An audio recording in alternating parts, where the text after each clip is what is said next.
saudara semua masih bisa bersuka cita? Apa yang melanda dunia sekarang membuat orang banyak ketakutan, membuat orang banyak kehilangan harapan, membuat orang mencari-cari, mengais-ngais informasi dari dunia ini tanpa banyak menggembar-gemborkan, mencari, mengais informasi dari Sang Pencipta. Hari ini saya mau ngajak kita, mari jangan lepaskan iman, jangan lepaskan pengharapan. Sekalipun orang bersandar dengan hikmat yang nampaknya hikmat, tetapi kita harus bisa melihat mana hikmat yang dari atas. Yang perlu kita ingat sekarang adalah bahwa semua apa yang terjadi ini tidak lepas daripada perhatian yang Maha Kuasa. Semua dalam hidup ini sudah dipantau dan Dia sudah perhitungkan.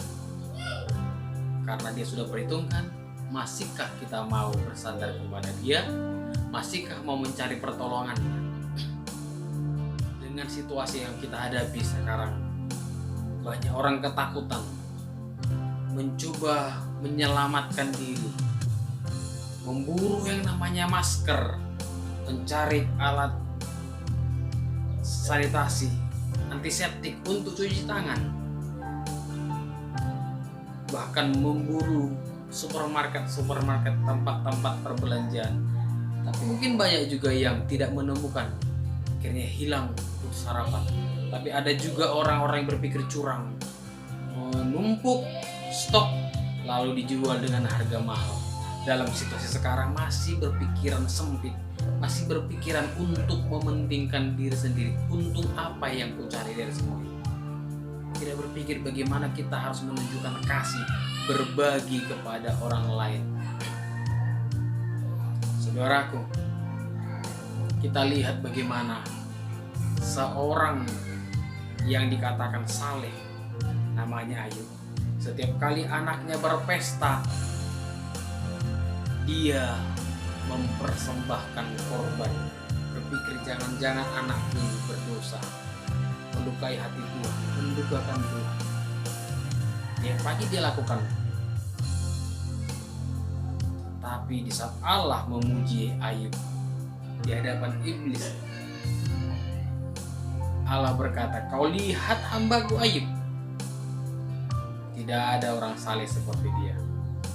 Lalu iblis coba menyanggah yang Maha Kuasa dengan berkata, "Yang karena kau buatnya ada pelindung, karena kau buatnya ada pagar sekeliling dia, makanya engkau berkati dia." Kapan Allah pagari? Di saat Ayub berdoa. Harusnya dalam situasi sekarang ini orang menggembar-gemborkan Tuhan. Saya buka media massa, buka Facebook, WA, yang sering di-share orang, yang sering dimunculkan orang adalah berita tentang virus corona, dan ini menjadi trending topic. Sangat sedikit, sangat jarang sekali orang untuk menyebarkan tentang doa. Harusnya saudara dan saya sebarkan untuk mari berdoa. Tidak peduli saudara seorang pendeta, seorang alim ulama, seorang jemaah biasa, saudara yang beda agama. Tapi hari ini sama-sama kita menyerukan, panggil nama Tuhan kita, berseru minta perlindungannya. Kalau saudara lihat di Facebook, lihat di YouTube, awal mula corona ini tersebar itu dari daerah yang namanya Cina. Saya pernah melihat sebuah video diputar tentang keadaan orang-orang di daerah dataran Cina yang membunuh binatang dengan tidak manusiawi, yang sangat menjijikan, hanya untuk menyembelih seekor tikus. Diambil dari tempat sarang, lalu dimasukkan ke dalam air yang mendidih hidup-hidup dan air yang memercik. Kita melihat ini gimana kemanusiaan, dan seketika itu langsung kulitnya dibuangin, sudah kita ketawa-ketawa gitu. Dalam keadaan kepanasan, tikusnya mengerang menunggu waktunya mati. Untuk menyembelih seekor babi, mereka setrum hidup-hidup ya, lalu kulitnya mereka buka pelan-pelan dalam keadaan hidup. Untuk membunuh seekor sapi, mereka potong sedikit-sedikit kulitnya dan dagingnya sampai mati dalam keadaan hidup. Ada lagi orang yang membunuhnya dengan cara siram air panas, bunuhi semua dalam keadaan hidup-hidup, tidak dipotong, dan ayam itu hanya bisa terdiam.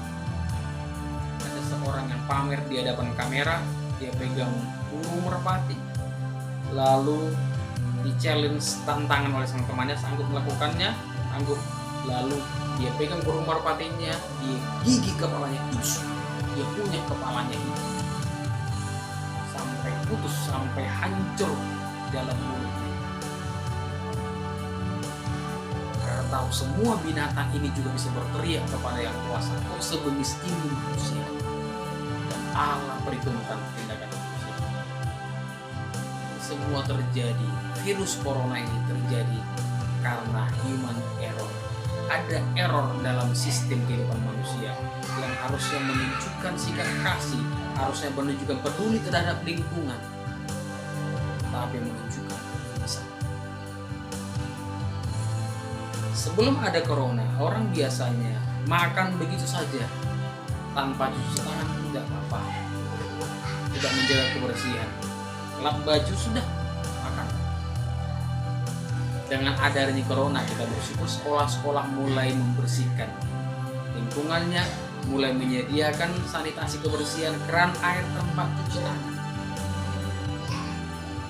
Orang sekarang banyak takut dengan corona, tapi tidak takut mati dengan yang namanya rokok. Sementara rokok dituliskan rokok bisa membunuh, tapi dengan yang namanya corona, AIDS bisa membunuhmu. Masih banyak juga orang berhubungan dengan tidak wajar, melakukan hubungan-hubungan yang tidak sah, tidak takut mati.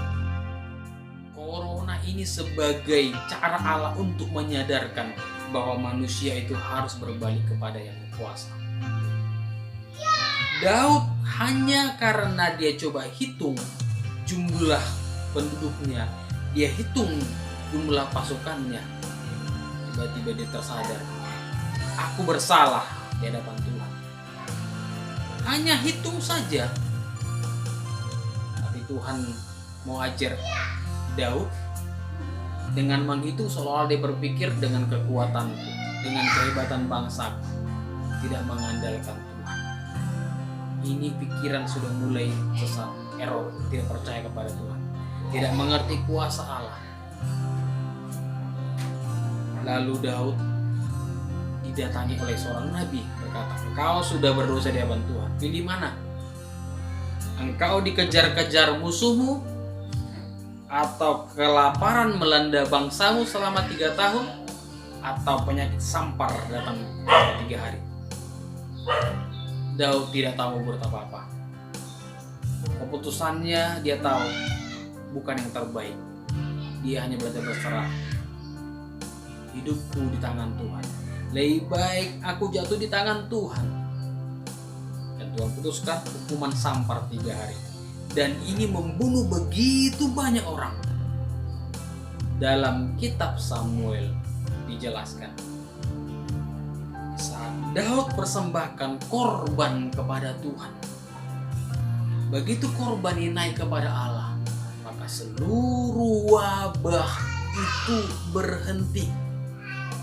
COVID-19, coronavirus disease 19, yang mulai merebak tahun 2019.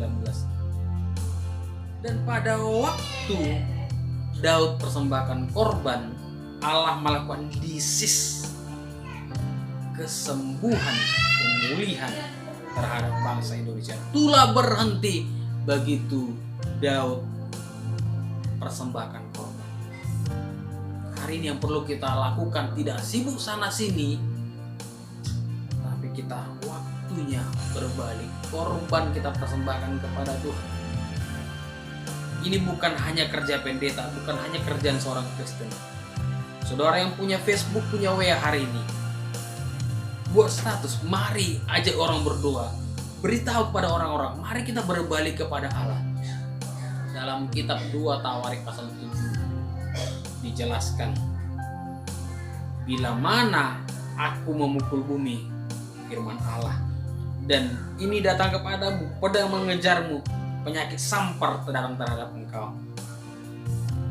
Tuhan berkata, dan umatku yang atasnya namaku disebut, kalau kita adalah umat Tuhan, kita datang berbalik kepada Tuhan, tinggalkan jalan yang jahat, merendahkan diri kepada Dia. Tuhan berjanji, aku akan mendengar dari sorga dan akan memulihkan negeri mereka. Ini janji Allah kepada kita. Dia pasti dengar, Dia pasti pulihkan negeri kita.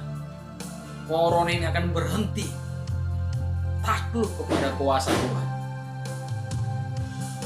Kita hanya perlu berserah kepada Dia. Perlu khawatir. Kalau mungkin pemerintah beritahu untuk sementara kita buat social distancing,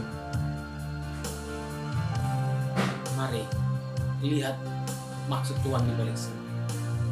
Pada waktu Elia, seorang manusia biasa, bukan superhero, tapi dia berdoa, hujan tidak akan turun selama 3,5 tahun. Tuhan berkata kepada dia, engkau pergi ke sungai Kerit. Kerit ini artinya dipisahkan, diasingkan. Tuhan mau ajak Elia mengasingkan. Dengar baik, kita saatnya mengasingkan diri. Kita saatnya mencari Tuhan. Kalau mungkin disuruh kita harus tinggal di rumah, ini waktunya kita berdoa.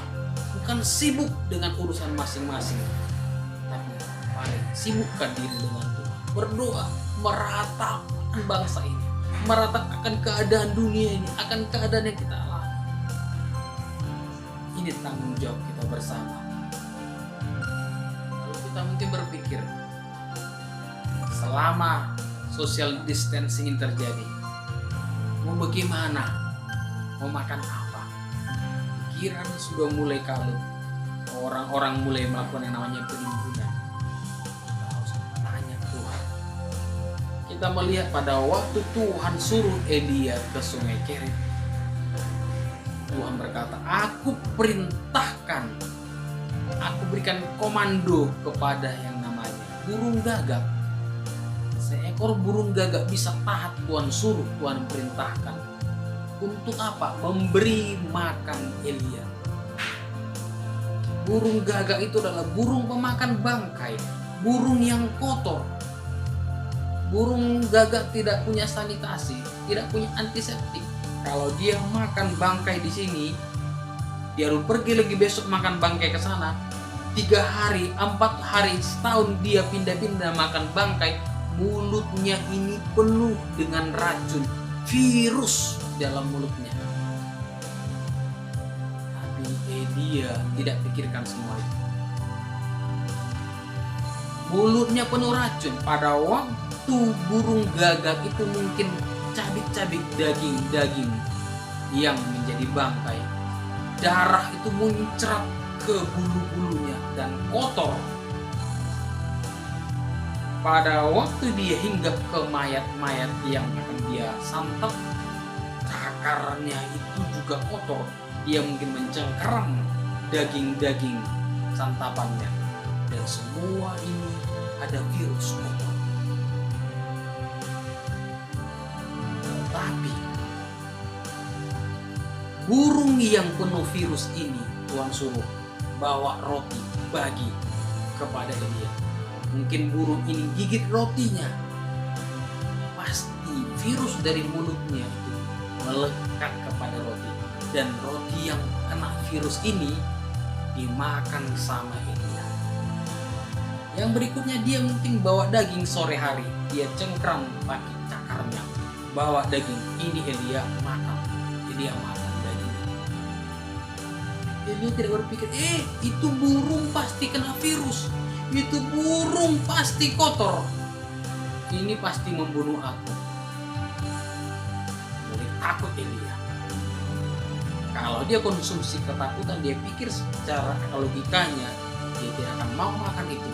Bahkan dia mulai ketakutan, aku juga pasti mati. Saudaraku, pada waktu saudara duduk, saudara berdiri, saudara sedang memegang sesuatu, kursi yang saudara pegang, gagang pintu yang saudara pegang, kalau diteliti, dilihat pakai mikroskop, begitu banyak kuman di sana.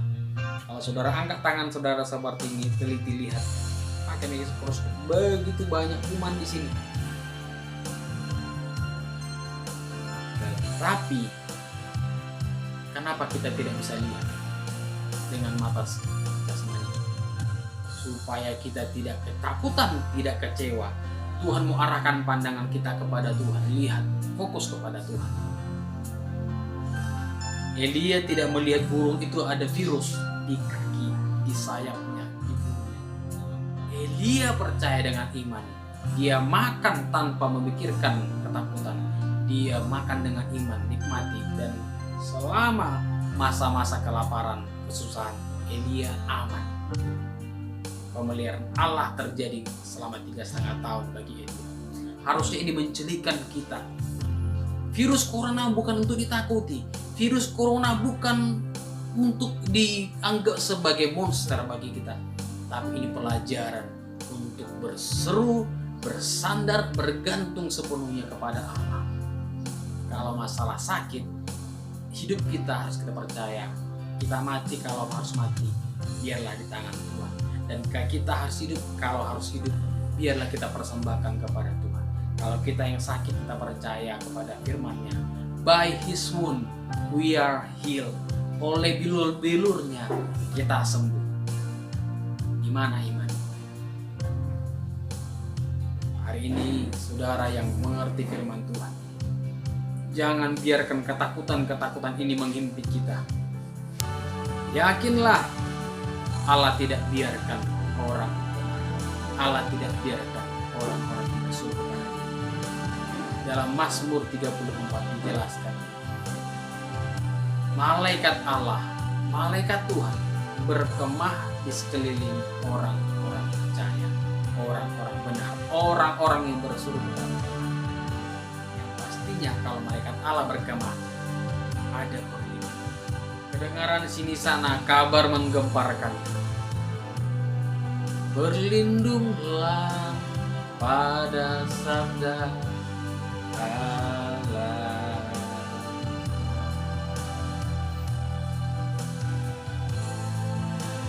Seperti Bapa sayang anaknya, demikian Tuhan menyayangi kita. Dia melindungi anaknya. Dia tidak akan biarkan anaknya. Kalau anaknya mau bersandar, berharap pada Tuhan, percaya kepada Tuhan, Tuhan pasti pelihara.